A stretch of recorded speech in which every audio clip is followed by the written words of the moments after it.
നമസ്കാരം. ഡി ഫോക്കസിലേക്ക് സ്വാഗതം. സംസ്ഥാനത്ത് പ്രവർത്തിക്കുന്ന അന്തർ സംസ്ഥാന ബന്ധമുള്ള മോഷണ മാഫിയയ്ക്ക് പിന്നിൽ അഭിഭാഷകരുടെ വലിയ ശൃംഖല പ്രവർത്തിക്കുന്നുവെന്ന് മീഡിയ വണ്ണിന്റെ അന്വേഷണത്തിൽ കണ്ടെത്തുന്നു. വീടുകളും സ്ഥാപനങ്ങളും കൊള്ളയടിക്കുകയും ബസ് സ്റ്റാൻഡുകൾ കേന്ദ്രീകരിച്ച് മാല പൊട്ടിക്കൽ അടക്കമുള്ള ക്രിമിനൽ കുറ്റകൃത്യങ്ങൾ നടത്തുകയും ചെയ്യുന്നവരെ രക്ഷിക്കാനാണ് സംസ്ഥാന വ്യാപകമായി തന്നെ അഭിഭാഷകരുടെ കൂട്ടായ്മ പ്രവർത്തിക്കുന്നത് എന്ന് മീഡിയ വൺ അന്വേഷണത്തിൽ നിന്ന് വ്യക്തമാകുന്നു.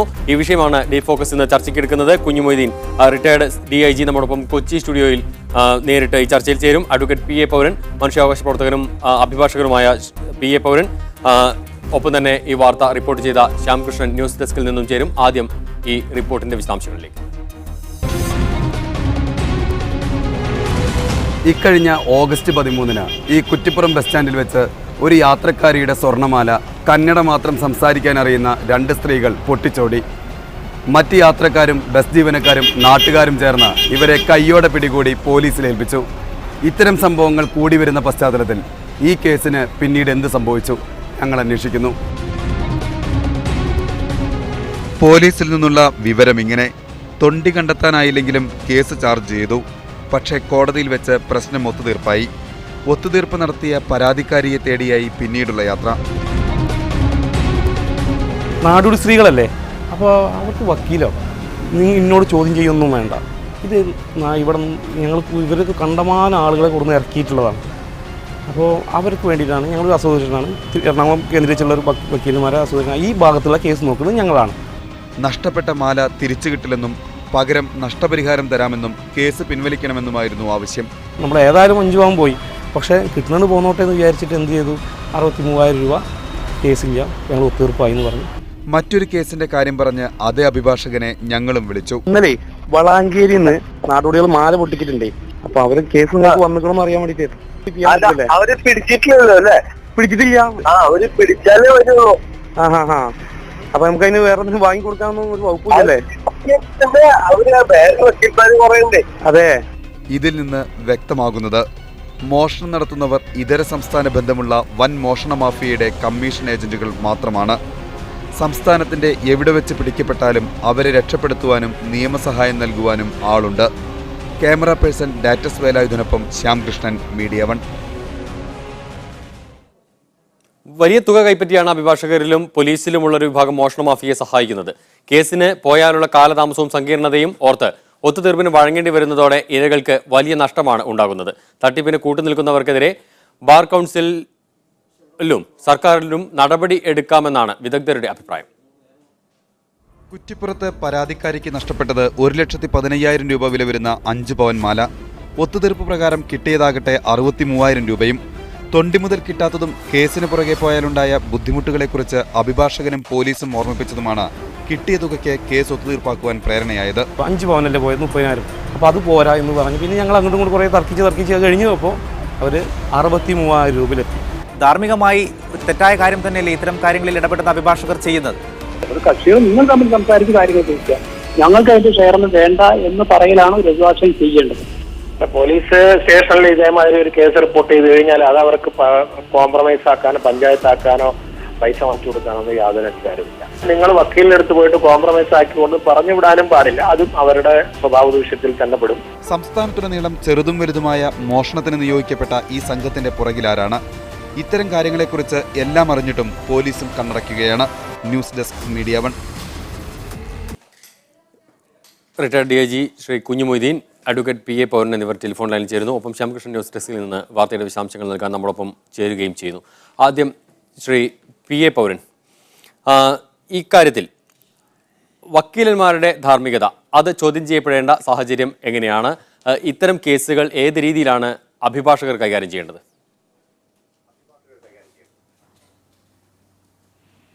ഇത്തരം കേസുകൾ നടത്തുവാൻ അഭിഭാഷകർക്ക് ധാർമ്മികമായിട്ടും പ്രൊഫഷണലായിട്ടും ഉത്തരവാദിത്വമുണ്ട്.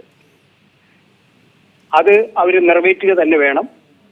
കൊലക്കേസിൽ പ്രതിയായിട്ടുള്ള ഒരാൾക്ക് പോലും ഒരു അഭിഭാഷകനെ കണ്ട് താൻ കൊലക്കുറ്റം ചെയ്തിരിക്കുന്നു, തന്നെ രക്ഷിക്കണം എന്ന് ആവശ്യപ്പെടാനുള്ള അവകാശം ഒരു കുറ്റവാളിക്കുണ്ട്. അയാൾ സംരക്ഷിക്കേണ്ട ബാധ്യത, നിയമപരമായി സംരക്ഷിക്കേണ്ട ബാധ്യത അഭിഭാഷകനുണ്ട്. പക്ഷേ ഇവിടെ സംസാരിച്ചത് കേട്ടപ്പോൾ കുറ്റിപ്പുറത്തുണ്ടായ സംഭവത്തിൽ നേരിട്ട് അഭിഭാഷകന് ഒരു ബന്ധം ഉള്ളതുപോലെ ഒരു ആരോപണം വന്നിരിക്കുന്നു, ആക്ഷേപം വന്നിരിക്കുന്നു. അത് ഒരിക്കലും ശരിയായിരിക്കില്ല എന്ന് ഞാൻ പ്രതീക്ഷിക്കുന്നു. കാരണം ഒരു അഭിഭാഷകനെ സംബന്ധിച്ചിടത്തോളം തന്റെ ചേംബറിൽ എത്തുന്ന, തന്റെ വീട്ടിലോ അല്ലെങ്കിൽ തന്റെ കൺസൾട്ടിംഗ് സ്ഥലത്ത് എത്തുന്ന ഒരു കുറ്റവാളിയെ സംരക്ഷിക്കുവാൻ വേണ്ടി നിയമപരമായിട്ട് ഫൈറ്റ് ചെയ്യേണ്ട ധാർമ്മികമായ ഉത്തരവാദിത്വമുണ്ട്, പ്രൊഫഷണൽ ഡ്യൂട്ടിയുണ്ട്. അതിൽ കവിഞ്ഞ് ഒരു കളവ് നടത്തുവാൻ പ്രേരിപ്പിക്കുകയോ ആ കളവ് മുതൽ സംരക്ഷിക്കുകയോ അതിൽ ഒത്താശ ചെയ്തുകൊണ്ട് അതിൽ മധ്യവർത്തിയായി നിന്നുകൊണ്ട് അതിൽ ഒരു വീതം പറ്റുകയോ ചെയ്യുന്ന ഒരു പ്രവൃത്തി ഉണ്ടെങ്കിൽ അത് ധാർമ്മികമായിട്ടും പ്രൊഫഷണലായിട്ടും ഒരു അഭിഭാഷകന്റെ എത്തിക്സിന് വിരുദ്ധമാണ്. അത് തീർച്ചയായിട്ടും ശ്രീ പി എ പൗരൻ, അത് തന്നെയാണ് ഇവിടുത്തെ പ്രശ്നം. സാധാരണ നിലയ്ക്ക് ഇത്തരം നാടോടികൾക്കായാലും ആർക്കായാലും നിയമസഹായം ആവശ്യമാണ്, അവർക്ക് മനുഷ്യാവകാശങ്ങളുണ്ട്, സ്വാഭാവികമാണ്. താങ്കൾ പറയുന്നത് എല്ലാം ശരി തന്നെ. പക്ഷേ അതിലപ്പുറത്തേക്ക് ഇതൊരു സംഘമായി പ്രവർത്തിക്കുന്നു എന്ന് വരുമ്പോൾ അതല്ലേ ഇവിടുത്തെ വാർത്ത? അത് അങ്ങനെ ഒരു സംഭവം ഉള്ളത് അവിശ്വസിക്കാനാണ് എനിക്ക് താല്പര്യം. കാരണം ഒരു അഭിഭാഷകനെ സംബന്ധിച്ചിടത്തോളം താങ്കളുടെ പ്രൊഫഷണൽ എത്തിക്സിന്റെ ഭാഗമായി താങ്കൾ അവിശ്വസിക്കുന്നു. തിരിച്ചു വരാം താങ്കളിലേക്ക്. ശ്രീ കുഞ്ഞുമൊയ്തീൻ, ഇവിടെ ഇത്തരം സംഘങ്ങൾ താങ്കളും ഈ പോലീസിലൊക്കെ ഇരിക്കുന്ന സമയത്ത് ഈ രീതിയിൽ ഇത്തരം ഭിക്ഷാടന മാഫിയ എന്നൊക്കെ നമ്മൾ പറയാറുണ്ട്. അങ്ങനെ ഒരു വസ്തുതയുണ്ടോ? ഇത്തരം ആളുകളെ സഹായിക്കുന്നതിന് അഭിഭാഷകരുടെ സംഘമുണ്ടോ? അങ്ങനെയെങ്കിൽ ഈ ശൃംഖലയ്ക്ക് എത്രമാത്രം വ്യാപ്തിയുണ്ട് തുടങ്ങിയ കാര്യങ്ങളിലൊക്കെ കൂടുതൽ അന്വേഷണം നടക്കേണ്ടതില്ലേ? ഇതിനെക്കുറിച്ച് വ്യക്തതയുണ്ടോ നമുക്ക് പോലീസിനൊക്കെ? പോലീസിന് ഒരു കേൾക്കാം.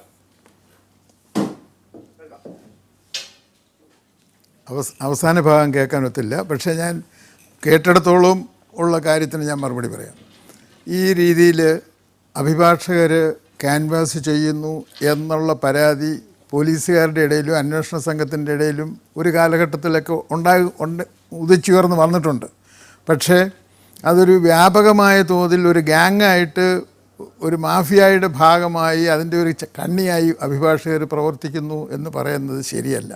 അഭിഭാഷകരിൽ തന്നെ ഇതിന് ഇങ്ങനെ സ്ഥിരമായി ക്രിമിനൽസിൻ്റെ മോഷണക്കാരുടെ വക്കാലത്തെടുക്കുന്ന ഒന്നോ രണ്ടോ പേര് ഏതെങ്കിലും ഒരു ബാറിൽ കാണും.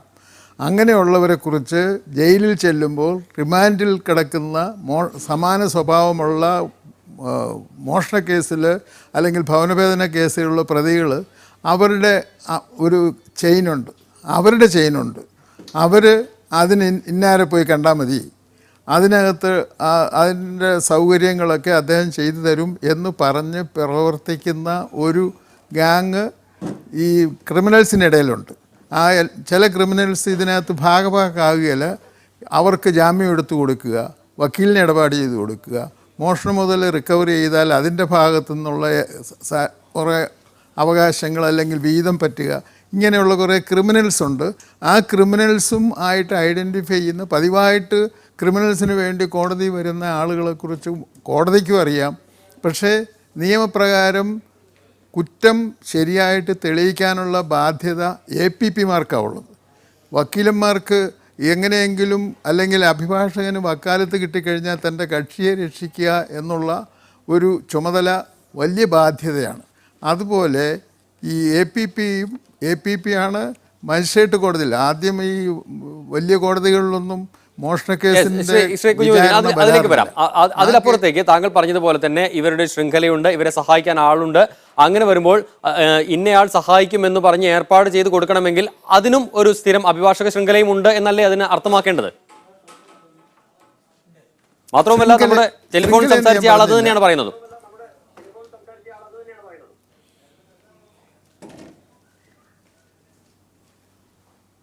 ഞാൻ അഭിഭാഷക ശൃംഖല എന്ന് പറഞ്ഞതിനോടാണ് വിയോജിപ്പ് കാണിക്കുന്നത്.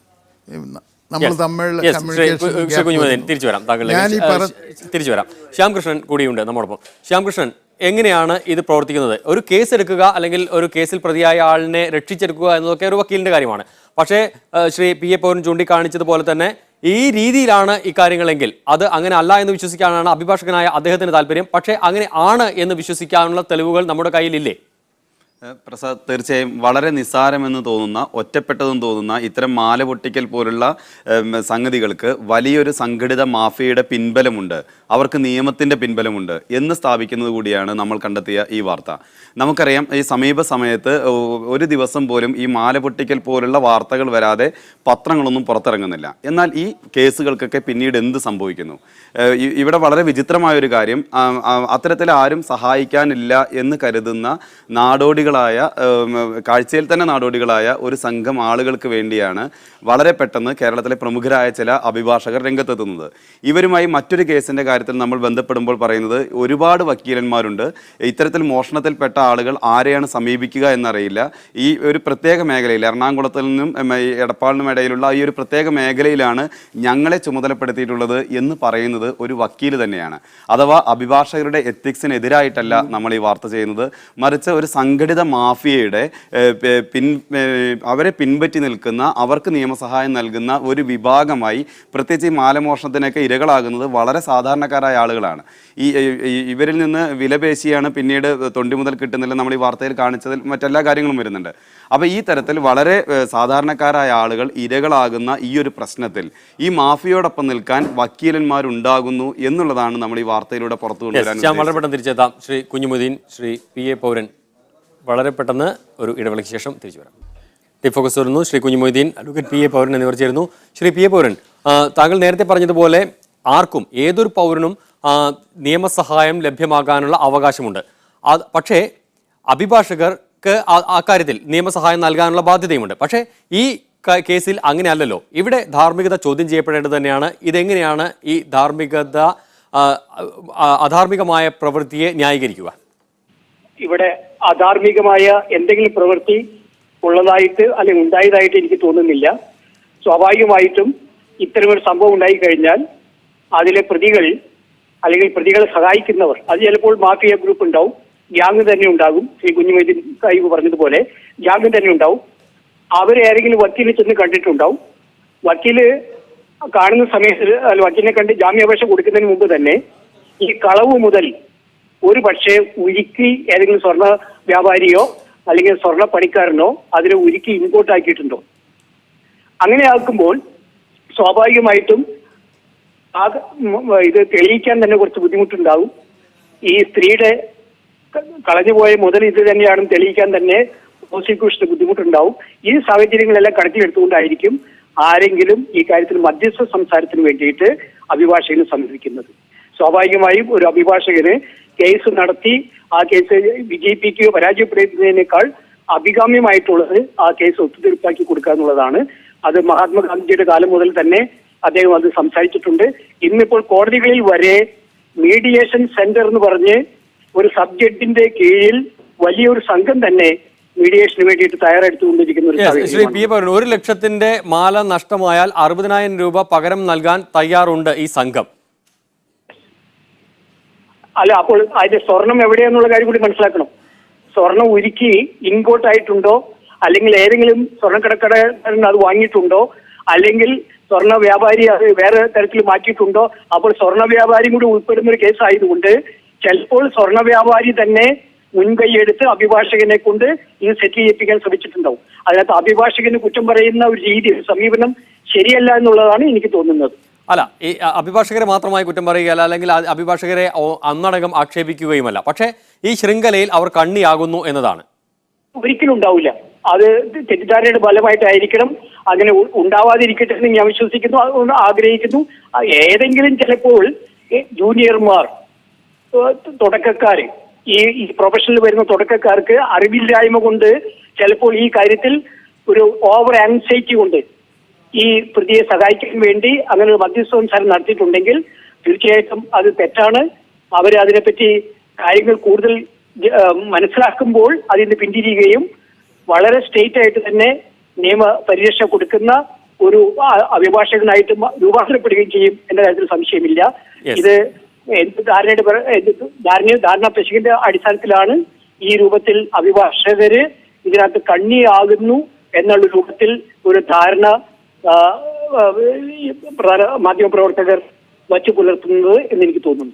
മാധ്യമപ്രവർത്തകർ വെച്ച് പുലർത്തുന്നതല്ല. ശ്രീ പി എ പൗരൻ, തിരിച്ചു വരാം. ശ്രീ കുഞ്ഞുമൊയ്തീൻ, ഇത് അറിവില്ലായ്മയുടെ ഭാഗമാണോ മറിച്ച് ബോധപൂർവമായി നടക്കുന്ന ഒരു സംഭവമാണോ? മാത്രമല്ല, ഞാൻ ആദ്യം സൂചിപ്പിച്ചതുപോലെ അഭിഭാഷകന് നൽകാൻ ഇവിടെ പണമുണ്ട്. അപ്പോൾ അതിന് പിന്നെ പിറകിലൊരു സംഘമുണ്ട്. മാത്രമല്ല, ഒത്തുതീർപ്പാക്കാനും ഇവരുടെ കയ്യിൽ പണമുണ്ട് എന്ന് വരുമ്പോൾ അതിന്റെ ഭാഗമായി അഭിഭാഷകൻ കോടതിയിലും ഒത്തുതീർപ്പിനുമായി എത്തുമ്പോൾ അതിന് നമ്മൾ ഉദ്ദേശിക്കുന്നതിനേക്കാൾ അർത്ഥതലങ്ങളുണ്ട്.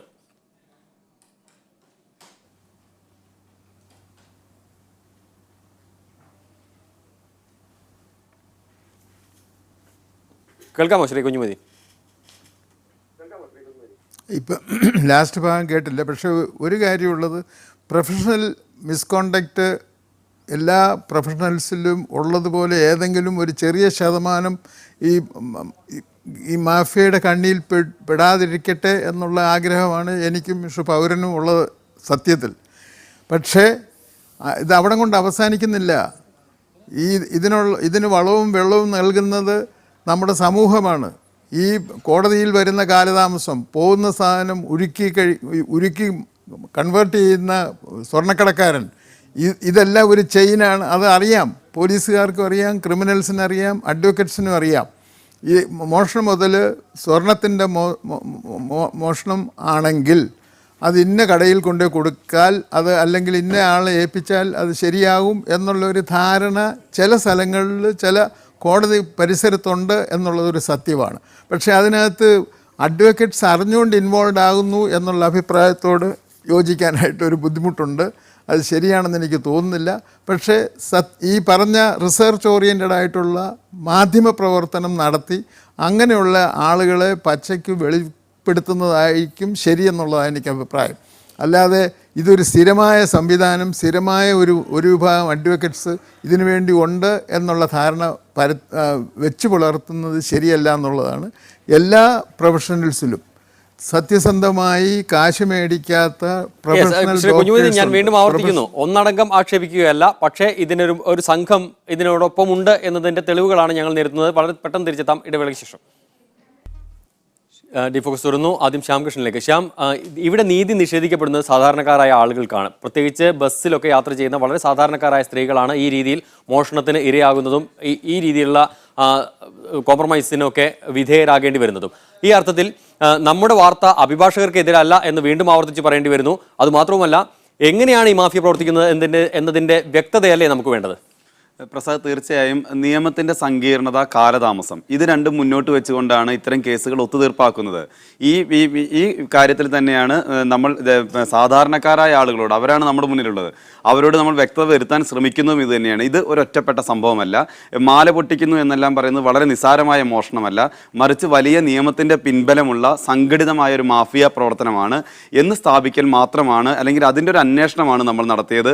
അതല്ലാതെ ഈ അഭിഭാഷക പ്രൊഫഷനെ തള്ളിപ്പറയുക എന്നുള്ളതേ അല്ല നമ്മുടെ വാർത്തയുടെ ഉദ്ദേശം. ശ്രീ പി എ പൗരൻ, ഞങ്ങൾക്കൊക്കെ ഇതിനെ കുറിച്ച് അറിയാത്തതുള്ളൂ എന്ന് തോന്നുന്നു. അഭിഭാഷകർക്കും പോലീസുകാർക്കും ഒക്കെ കൂടുതൽ വ്യക്തതയുണ്ട് ഇതിനെക്കുറിച്ച്, ഈ മാഫിയയെ കുറിച്ചൊക്കെ. അത് ശരിയായിരിക്കാം. തമിഴ്നാട്ടിൽ നിന്നോ അല്ലെങ്കിൽ കർണാടകയിൽ നിന്നോ അല്ലെങ്കിൽ ഇതര സംസ്ഥാനങ്ങളിൽ നിന്നോ ഇത് ഓപ്പറേറ്റ് ചെയ്യുന്ന സംഘങ്ങൾ ഉണ്ട്. ATM ഇതുപോലെ ഓപ്പറേഷൻസ് നടത്തുന്ന പോലെ തന്നെ നൈജീരിയയിൽ നിന്ന് ഓപ്പറേറ്റ് ചെയ്യുന്ന ATM, കളവ് നടത്തുന്ന ATM കൗണ്ടറുകളിൽ നിന്ന് കളവ് നടത്തുന്ന സംഘങ്ങൾ പ്രവർത്തിക്കുന്നത് പോലെ ഇതിന് സംഘങ്ങൾ ഉണ്ടായിരിക്കാം. പക്ഷെ നേരിട്ട് അഭിഭാഷകർക്ക് അതിനകത്തൊരു പങ്ക് ഉള്ളതുപോലെ ഒരു ആക്ഷേപം ഉന്നയിക്കുന്നത് ശരിയല്ല എന്നാണ് ഞാൻ പറഞ്ഞത്. മറ്റു കാര്യങ്ങളെല്ലാം സമ്മതിക്കുന്നു. പോലീസിൽ തന്നെ ഇതിനെപ്പറ്റി വിവരമുള്ളവർ ഉണ്ടാകാം. കാരണം ഇന്ന് 993 പോലീസുകാർക്ക് ക്രിമിനൽ ബാക്ക്ഗ്രൗണ്ട് ഉള്ളതായിട്ടാണ് അസംബ്ലിയിൽ പോലും നമ്മുടെ മന്ത്രിമാർ സമ്മതിച്ചിരിക്കുന്നത്. അപ്പൊ ഈ സാഹചര്യത്തിൽ പോലീസിന് ഇതിന്റെ ഈ നെറ്റ്വർക്കിനെ പറ്റി കൂടുതൽ വിവരങ്ങൾ ഉണ്ടാകാം. ഇൻവെസ്റ്റിഗേറ്റീവ് ജേർണലിസ്റ്റുകൾക്കും ചിലപ്പോൾ വിവരങ്ങൾ ഉണ്ടാകാം. പക്ഷേ ശ്രീ കുഞ്ഞുമൊയ്തീൻ, അവിടെ വ്യക്തതയുള്ളവർ ഒരുപാട് പേരുണ്ടാകും. എങ്ങനെയാണ് ഇതിൽ ഒരു നടപടി ഉണ്ടാകേണ്ടത്? ഇത്തരം ആളുകളെ സഹായിക്കാൻ എന്ത് വഴിയാണ് നമ്മൾ തേടേണ്ടത്? പ്രത്യേകിച്ച് നിരന്തരം സംഭവങ്ങളായി മാറുന്ന ഇത്തരം മോഷണങ്ങൾക്ക് ഇരയാകപ്പെടുന്നവരെ രക്ഷിക്കാൻ എന്ത് വഴിയാണ് നമ്മുടെ മുന്നിലുള്ളത്? എന്താണ് ഇതിന് പരിഹാരം ഈ മാഫിയയെ ഇല്ലാതാക്കാൻ? ഈ ചർച്ച തന്നെ വളരെ അർത്ഥവത്താണെന്നുള്ളതാണ് എൻ്റെ അഭിപ്രായം.